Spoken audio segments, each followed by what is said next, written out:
In today's Tactical Tuesday episode, it's time to review over deck ratios. Deck ratios are very important in the Digimon trading card game, and for this video I go over previous ratios that players typically used for their decks, how it evolved with each format, and finally, ways to mitigate bricking. As always, if you enjoy these types of videos, do consider liking this video, subscribing to the channel, and hitting that notification bell for more future content. In the early onsets of the Digimon trading card game, players gravitated towards the same ratios. 5 level 2s, 14 level 3s, 12 level 4s, 8 to 9 level 5s, 7 level 6s, and the 2 to 3 level 7s. In total, you were looking at approximately 43 to 45 cards for the main deck, with the last cards being tamers and option cards. But keep in mind, for the Special Booster 1.0 format, this format was heavily dominated by Red and Blue Omnimon Turbo decks. Special Booster 1.5 saw minimum to no changes, as did BT4. Honestly, one thing I love about my channel is the ability for me to click on any deck profile and have a quick understanding of what was happening in that snapshot. There's no need for me to click through the video and hunt for information if I already get a basic general idea of what was happening. BT5 saw the first changes where Lychee took first place with a Black Defeat build. And here, he ran less than 14 rookies, and even I myself started looking at a different set of ratios. To make room for more powerful option cards that became available, there was some sacrifice. Even so, BT5 was the start of ratios being adjusted. With cards like BT5 Agumon and Gabumon, searching started to become something that had previously not been possible. And by doing so, you could cut a level 4 and or a level 5 Greymon to make room for your tamer cards in the form of Nokia Shiromine and or other option cards. BT6 of course had another shocking change for the fact that Bond decks became very popular. At this point, players were committing to possibly 16 or even 17 rookies with Agumon and Gabumon. With Agumon, there was a strong preference to find Agumons, tamers, and Greymons for the fast chips into security. After all, Gabumon decks were similar and loaded their decks with 6000 DP or lower bodies, meaning those chip damages with Agumon were very possible. But with Agumon, there was some color splashes at the time that enabled them to perform multiple security checks and potentially perform lethal in a single turn.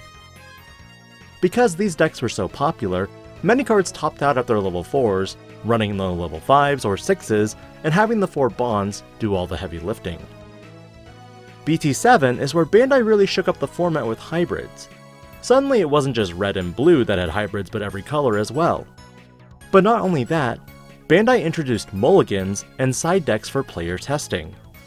With Blue Hybrid, this deck quickly became the cookie cutter format, and it wasn't until late BT8 did other decks put up a fighting chance. But even then, Blue Hybrid persisted. Because hybrids capitalized on the near untouchable resource of tamers, tamers began being run at 9 or even 12 for some decks, such as security control. One of my theories why the BT7 format was dominated so much by Blue Hybrid though, honestly came down to the mulligan rule. Mulligans allowed a player at the time to ship their entire hand to the bottom, then draw 5 new cards from the top of their deck as their starting hand. Digitamer Joel is one of my favorite Digitubers who does a lot of mathematical work with his videos. And here, he discusses the elements of how you can reduce cards in your deck, utilizing other cards that can search or net you an advantage. While BT7 did offer mulligans and side decks, this is also where the Memory Boost option cards were broadly introduced. These powerful option cards had an on-play effect that let you reveal the top 3 cards of your deck and add one Digimon of that specific color to your hand. While the delay to memory is nice, the broad search gave power to every deck. It wasn't until the end of the BT7 era when the side deck would drop from 10 cards to 5. And eventually, Bandai did away with side decks altogether in BT8. Mulligans became the only thing that remained in Bandai's experiment with players, and now in the BT9 era, only select events like Ultimate Cup have mulligans, while in-person and online Gen Con events did not. The BT8 era is where I finalized a standard for your typical Evolution stack decks, with a 13, 11, 8, and 6 ratio for rookies, champions, ultimates, and megas. Because at this point, many decks had amazing searchability. In general, this meant that out of my deck of 50 cards, this left you with 12 cards to select from for level 7s, option cards, and tamers. Some decks don't even run level 7s, while tamers have been becoming consistent at 5 to 6. But now with BT9, this is where things got hella juicy. Tribal decks saw a huge resurgence with Greymon, Garurumon, and Gallantmon decks. And even with Alphamon, these 4 decks typically utilize only 12 rookies, while most grandest Kuwagamon lists I've seen at this point use 10. And you might think this is insane.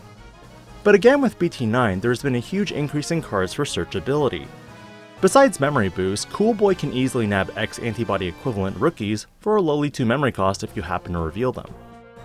The BT9 format has also gone back to a raise meta, where decks will sit in the raise before they're ready to pop off.